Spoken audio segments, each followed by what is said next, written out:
সামনে শত্রু পিছনে শত্রু, তোমাদের অন্তরের ভিতরে আমি আল্লাহর ভয় রাখবা। গোপনে গুনাহ করতে গিয়ে মনে মনে ভাববা আল্লাহ দেখতেছে, প্রকাশ্যে গুনাহ করতে যায় আর দেখবা আল্লাহ দেখতেছে।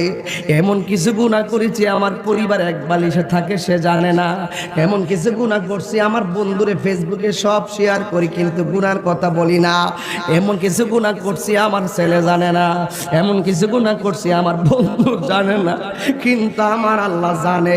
এই গুনাহগুলা যদি সমাজে ওপেন করে দিত তাইলে আমাদের মুখ দেখাইবার কোনো জায়গা পাইতাম না।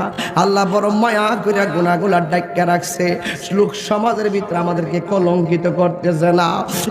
যুবক, আল্লাহর ওলির জীবনী তালাশ করে দেখো, এরা প্রথম বেলা এশারের পর নামাজটা পড়া চাইলা যা পাইছে শুকনা টুকরা খায়া তারা ঘুমায়া গেছে।